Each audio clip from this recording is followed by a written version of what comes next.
Muy feliz sábado. ¿Cómo están?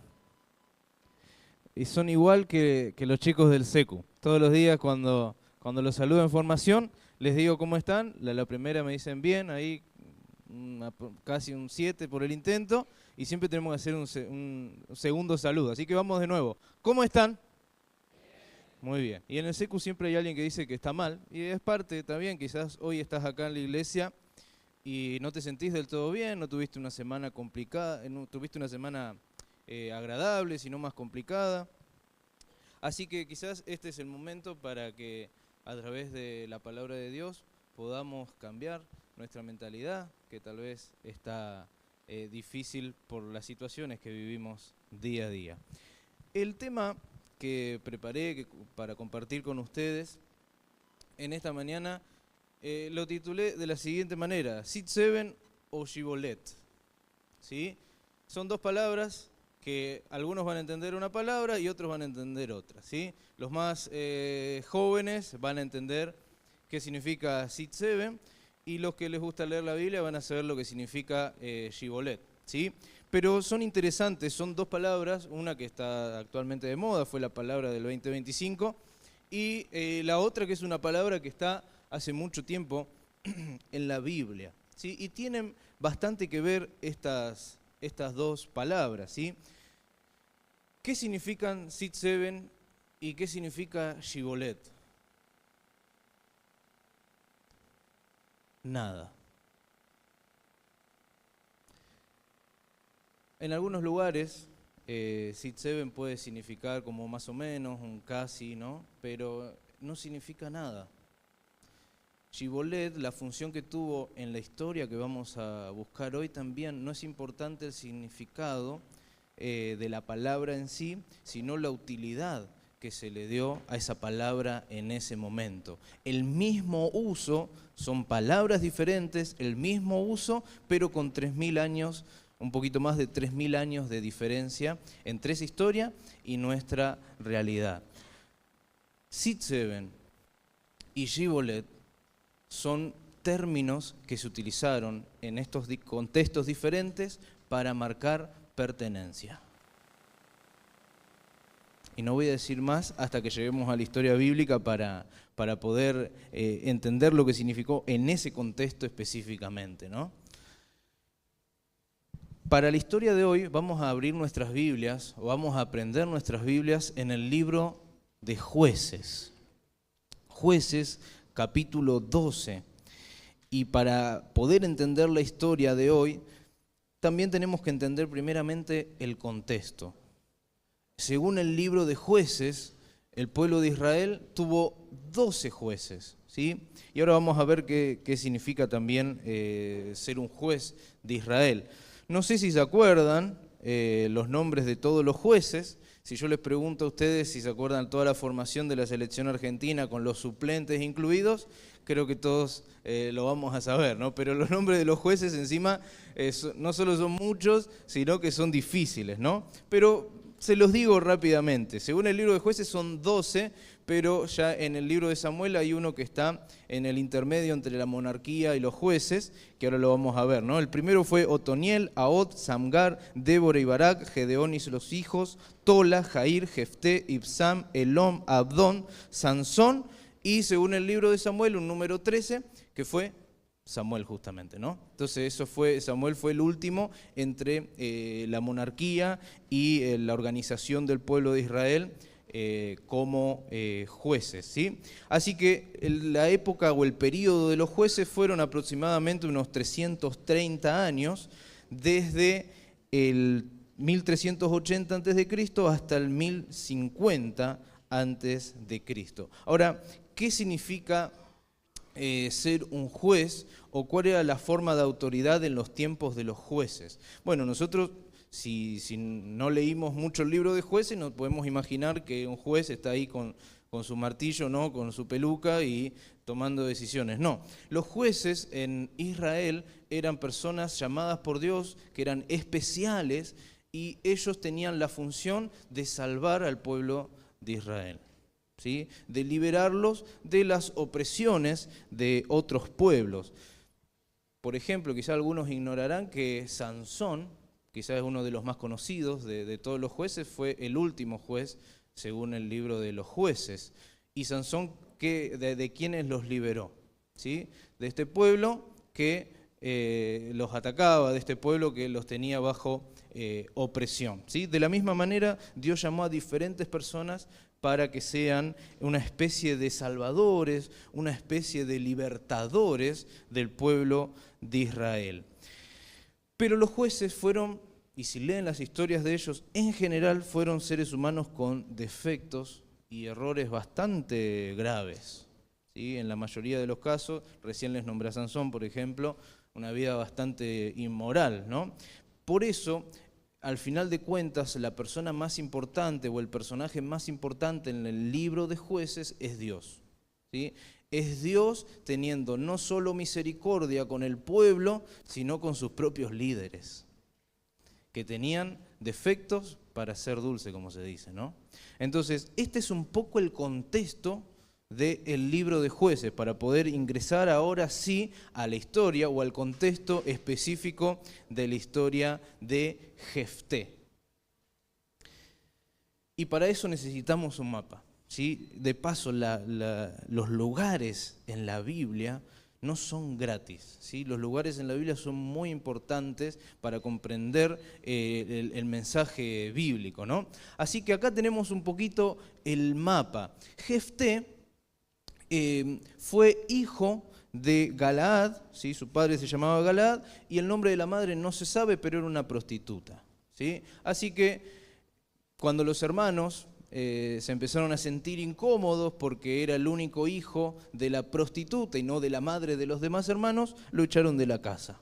Sí, macanudos los hermanos, estos medios hermanos legítimos, lo expulsan de su casa familiar y obviamente pasa a través de los ancianos de la zona, lo aceptan y dicen, bueno, tenés que ser echado. Así que él huye a la región de Tob, ¿sí? A la tierra de Tob, ahí donde ustedes ven el número 1. Ahí es donde él huye y se junta, convierte un grupo de banda de hombres rebeldes y desposeídos, al igual que él, y generan un equipo de guerra, ¿sí? Un grupo el cual a través de la rebeldía, a través de la fuerza, van tomando cada vez más poder a nivel militar. ¿Sí? Tanto así que el capítulo 11, versículo 1 dice de Jefté que él era esforzado y valeroso, o sea, era un guerrero formidable en ese momento.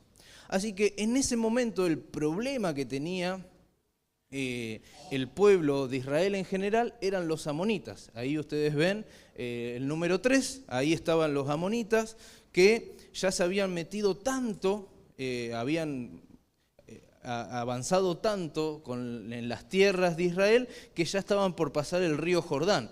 Ven, el río Jordán parte Israel prácticamente a la mitad y ya se estaban pasando para la zona de Efraín, la zona de Judá y la zona de Benjamín. O sea que ya estaban avanzando demasiado los amonitas. En la desesperación, los ancianos se acercan y buscan a este hombre Jefté con su grupo de rebeldes y guerreros y le dicen, bueno, nos tienen que salvar las papas. Y Jefté dice, ustedes aceptaron que me echen de mi casa, ¿sí? Mis propios hermanos, y ahora me vienen a pedir ayuda. Bueno, yo les voy a dar ayuda, pero ustedes me van a dar después el poder sobre Galaad y las tierras de alrededor. Se dio de esa manera, ok, hicieron ese acuerdo. ¿Dónde hicieron ese acuerdo? En el punto 2, ahí en Mizpá. ¿Sí? Hicieron ese acuerdo y Dios le dio la victoria sobre los amonitas. Hasta ahí se puede decir que está todo bien, ¿no? Sale victorioso, pero ahora vienen los problemas intestinos de esta decisión política. Y es que, como ustedes ven allí en el punto 4, los de Efraín se ponen, o podemos quizás entre comillas, entender que se ponen celosos. ¿Por qué? Porque los de Jefté habían sido ahora victoriosos ante esta guerra. Y ellos ya se habían manejado de esta manera en el pasado. Empieza esta guerra civil, esta guerra intestina, y los de Efraín ya tenían un modo operandi que habían intentado con Gedeón, con otro de los jueces de Israel, en Jueces capítulo 8, el versículo del 1 al 3, dice: pero los hombres de Efraín le dijeron: ¿qué es esto que has hecho con nosotros? ¿Acaso nos llamaste cuando ibas a la guerra contra Madián? Y le reconvinieron fuertemente. Gedeón le respondió: ¿qué he hecho yo ahora comparado con vosotros? ¿No es lo que queda en los campos de Efraín mejor que la vendimia completa de Abiezer? Dios ha entregado en vuestras manos Oreb y Zeeb, príncipes de Madián. ¿Qué he podido yo hacer comparado con vosotros? O sea, ellos ya atacan de una manera como atacan ahora a Jefté. Fíjense, prácticamente es un calco. Jueces capítulo 12, versículo 1. Los hombres de la tribu de Efraín se reunieron, pasearon hacia el norte y dijeron a Jefté: ¿por qué fuiste a hacer guerra contra los hijos de Amón y no nos llamaste para que fuéramos contigo? Quemaremos ahora tu casa contigo adentro. Macanudos los hermanos en la fe, ¿no? Casi un calco, ¿no?, de los que hicieron los efraítas en ese momento, antiguamente con Gedeón, ahora lo vuelven a hacer con Jefté. Pero Gedeón parece que les respondió de una manera que a ellos fue satisfactorio y quedó ahí, ¿no?, en una cuestión de palabras. Pero ahora con Jefté no sabemos si le respondió mal, si los efraítas estaban muy celosos, muy molestos, pero no fue suficiente las palabras que él le respondió, así que se armó la guerra intestina, la guerra entre hermanos. Proverbios 15, versículo 1 dice que la respuesta suave aplaca la ira. No sé realmente cómo es que le respondió, no sé si fue un problema de la respuesta de Jefté, pero Gedeón le respondió de otra manera y quedó ahí el conflicto. Jefté, se generó una situación muy complicada en el pueblo que ahora vamos a ver un poquito más adelante. Entre ellos se hacen burlas por ser fugitivos, ¿no? El versículo 3 dice: viendo pues que no me defendías, arriesgué mi vida, ataqué a los hijos de Amón y Jehová me los entregó. ¿Por qué pues habéis subido hoy para pelear conmigo? Entonces reunió Jefté, pacifista Jefté, ¿no? Entonces reunió Jefté a todos los hombres de Galaad y peleó contra Efraín. Y los de Galaad derrotaron a Efraín porque le habían dicho: vosotros sois fugitivos de Efraín, vosotros los galaditas que habitan entre Efraín y Manasés. O sea, le están diciendo en otras palabras, con cantos de cancha, ¿no? Ustedes que ahora que estamos con el Mundial, se cantan entre ellos, entre las tribunas: ustedes no son iguales que nosotros. Ustedes ya no pertenecen a los que somos realmente buenos. Ustedes son unos fugitivos. Eso con canto de cancha, ¿no? Así que entre ellos se cargaban, se molestaban, porque ¿quién era en realidad acá el mejor? ¿Los efraítas o los galaditas? ¿Los del norte o los del sur?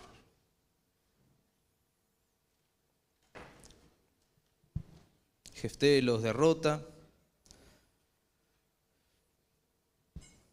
Pero yo quiero preguntarles, ¿cuántas veces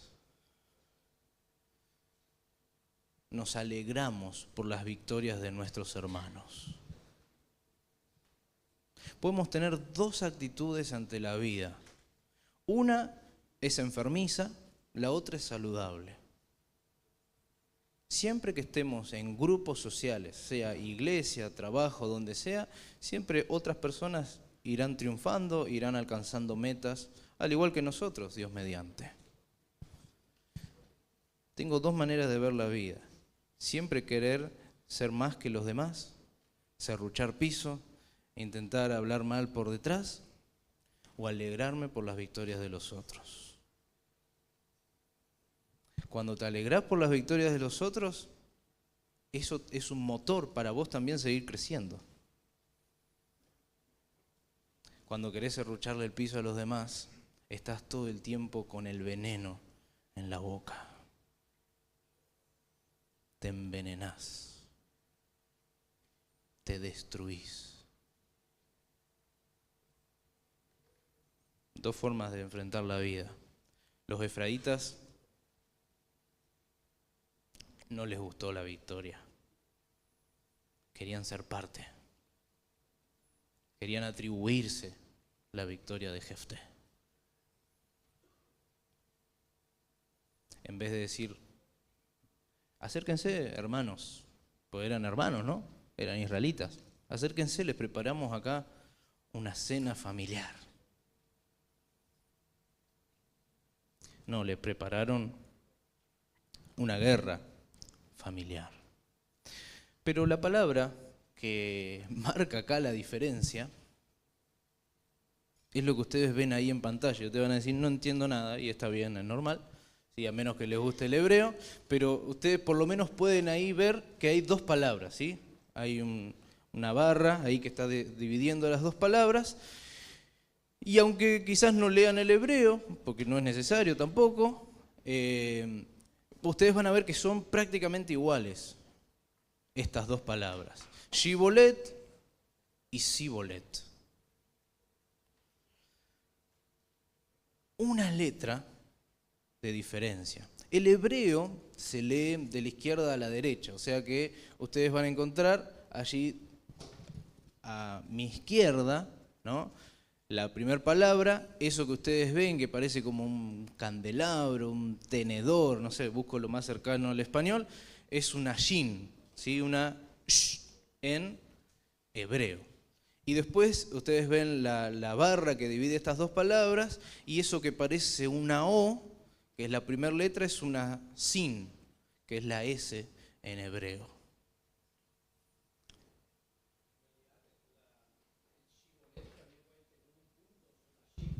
Muy bien. Muy bien, si cambia el punto de lado, se transforma en S, ¿sí? Pero acá específicamente en este versículo tenemos representado a la Shin y la Sin del otro lado. Entonces, una sola letra, ¿saben qué provocó? La muerte de 42.000 hombres. ¿Por qué? Y ahora les voy a contar por qué pasó esto. ¿Sí? Los de Efraín van, se enojan. La Biblia dice que, capítulo 12 de Jueces, dice que los hombres de la tribu de Efraín se reunieron, pasaron hacia el norte y dijeron a Jefté. La palabra que hay algunas traducciones que dicen norte y otras que dicen Safón. En hebreo, Safón significa específicamente norte, ¿sí? Pero con el tiempo la arqueología bíblica descubrió que hay un lugar que se llamaba Safón, ¿sí? Y que es muy probable que haya sido este lugar que ustedes ven allí, que está marcado con rojo, ¿sí? Que es el número 5. Así que los de Efraín se van hasta Safón, se enojan con Jefté, pero entre medio ellos tenían que cruzar el río Jordán. El río Jordán tiene vados. ¿Qué son los vados? Lugares donde se podía pasar en caballo o caminando, ¿sí? Zonas que son más playas. Así que, ¿saben lo que hacen los de Jefté? Ya hombres de experiencia en la guerra, se paran en los vados. ¿Sí? Ustedes quieren pasar, está bien, pasen si pueden. Pero tienen que hacer algo. Tienen que decir Shibolet. Y yo les voy a explicar esto en nuestro contexto. Si yo digo lluvia, ¿de dónde es mi origen? ¿Dónde pudo haber nacido y sido criado? Si yo digo lluvia. Acá en el norte, bueno, a mí me cuesta, la manera correcta es como se dice en el norte, es lluvia, ¿sí? Y encima en Misiones más marcado es lluvia, ¿no? Pero yo digo lluvia porque así me crié, está mal dicho, pero si yo digo lluvia, no soy de acá, de esta zona, ¿no? Bueno, de la misma manera pasó acá. Le dijeron, digan Shibolet, y no le salía. Digan lluvia. Y como era el mismo pueblo, pero diferentes lugares, así como, por ejemplo, nosotros escuchamos a alguien que es cordobés, y nos damos cuenta que es de Córdoba, pero con dos palabras que diga, ¿no? De la misma manera sucedía en Israel. un país, un lugar donde iba modificándose un poquito el dialecto, depende de la región. Así que les dicen, bueno, quieren pasar, quieren volver, ustedes los fugitivos, digan Shibolet. Y ahí los israelitas querían, ¿no? Lluvia. Lluvia, le cortaban la cabeza. 42.000 hombres decapitados ahí al lado del Jordán. Hermanos en la fe, ¿eh? Mismo Dios. Seventh Day Adventist. ¿Era necesario? ¿Era evitable? Yo creo que sí. Una palabra. Hay una película en la que, no voy acá a hacer famosa una película, ¿no? Pero una película que actúa Denzel Washington, que creo que se llama Hombre en Llamas. Y hay la canción, cuando está terminando la película, te hace llorar, ¿no? Y dice, una palabra no dice nada y al mismo tiempo lo esconde todo. Una mirada no dice nada y al mismo tiempo lo dice todo. Dos enseñanzas, queridos hermanos, para esta mañana. La primera,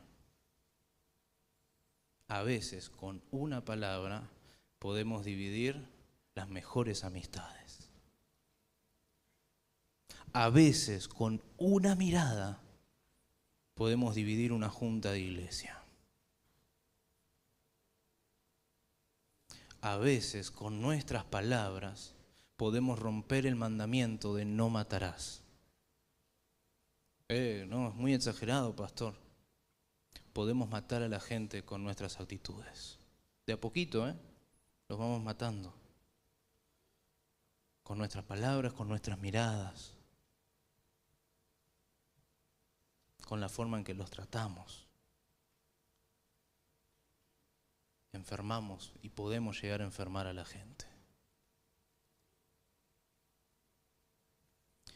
Primer llamado, evaluar. Si fuimos culpables de alguna división, intentemos resolver. Y no estoy hablando solo en la iglesia, afuera también. Si lastimé, es el momento de intentar arreglar esas relaciones interpersonales. Y si me lastimaron, y bueno, no, que me venga a pedir perdón. Si me lastimaron, intentemos también acercarnos. ¿Cuántas veces lastimamos a Cristo y Él está dispuesto a perdonarnos? Y nosotros cuando nos lastima a alguien, le hacemos la cruz, ¿no? Y no la cruz de bendición, la cruz de que no te hablo nunca más. Y a veces pasan los años y hermanos en la misma iglesia, misma iglesia, hace 20 años no se hablan. Y vos le preguntás, ¿por qué no se hablan? Ya ni se acuerdan por qué no se hablan, pero por las dudas vamos a mantener la costumbre, ¿no? En el reino de los cielos vamos a estar juntos, hermanos, Nos vamos a tener que aguantar. Primer llamado, evaluar si estamos rompiendo el mandamiento de no matarás con nuestras palabras y con nuestras actitudes. Segundo llamado, la ilusión del casi. Una letra, llevado al ámbito espiritual, una letra marcó la diferencia entre la vida o la muerte. Y muchas veces podemos pasar la vida esforzándonos por gritar Shibolet frente a los demás, memorizando la jerga del entorno, copiando las formas, colgándonos carteles de adventistas del séptimo día y vivir una vida doble. Y vivir una vida muerta.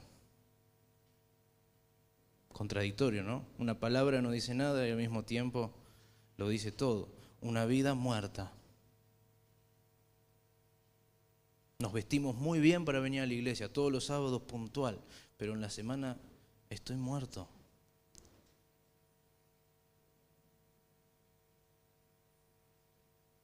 sé que hay cuestiones de pecado que las tengo que eliminar, pero mientras voy a jugar un par de años más con ese pecado, ¿no?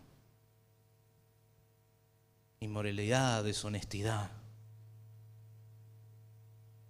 No jugármela realmente por Jesús.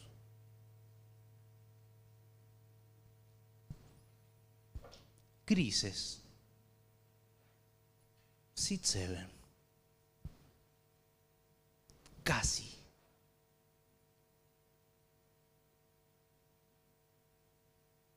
Si hay algo que le desagrada a Dios, tanto que le produce ganas de vomitar, son los grises. Son los adventistas solo del séptimo día. Y peor aún, adventistas solo del séptimo día a la mañana, ¿no? Después a la tarde tengo que descansar y en la semana no me pidan más nada para la iglesia. Tibieza, grises.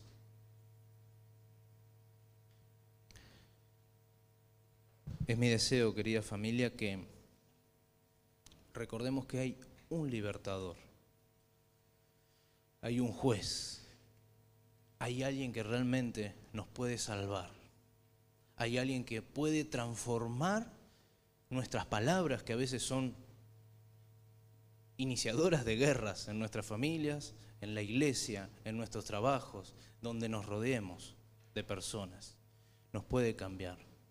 Nos puede ayudar a guardar silencio cuando es necesario o a decir las palabras en el momento adecuado, ¿no? Si no caemos en ese error de, bueno, yo soy así y los demás que me aguanten, ¿no? Totalmente egoísta, anticristiano. No, yo soy de Piscis, ¿no? Yo soy de Géminis, aguántenme. Gran error, gran error. El Señor, siendo el juez, Salvador, nos puede transformar de lo que hablamos, de lo que decimos y de nuestras influencias dentro y fuera de la iglesia. Pero el Señor está muy preocupado también por hacernos personas que permitamos que el Espíritu Santo nos transforme. Nos sirven los casi, nos sirven los grises, nos sirven los tibios. No sirve jugármela de vez en cuando. El Señor quiere transformarnos completamente. ¿Quiénes quieren ser transformados aquí? Yo soy el primero, ¿eh? ¿Quiénes quieren ser transformados completamente? ¿Quiénes quieren dejar aquí esos pecados a veces acariciados? Eso que estiramos, bueno, ahora para Navidad o para el Año Nuevo arranco de cero y otra vez volvemos a lo mismo, ¿no? Es momento de que permitir que el Señor nos transforme completamente. ¿Oramos, les parece? Señor, queremos pedirte dos cosas en esta mañana. Ayúdanos a evaluar nuestras relaciones interpersonales. Ayúdanos a revisar cuál es la influencia que estamos teniendo con nuestros hermanos y con personas que no son cristianas también. Ayúdanos a realmente llevar y ser portadores de palabras de ánimo y de esperanza y no de palabras destructivas y que maten. Pero también, Señor, queremos pedirte en esta mañana que puedas ayudarnos si estamos en el valle de la tibieza, si estamos comportándonos como sit-7, como más o menos, como un casi. Ayúdanos, Señor, a ser transformados, a entregarte esos pecados que nos están trayendo oscuridad en nuestra vida. Gracias, Señor, por tu amor. Gracias por tu misericordia y por esta oportunidad que nos das nuevamente de cambio. En el nombre de Jesús. Amén.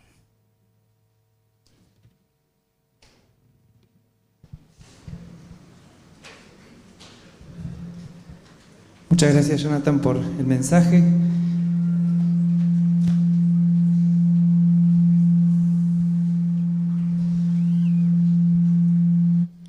Para terminar este sermón, vamos a cantar el himno 368, Padre.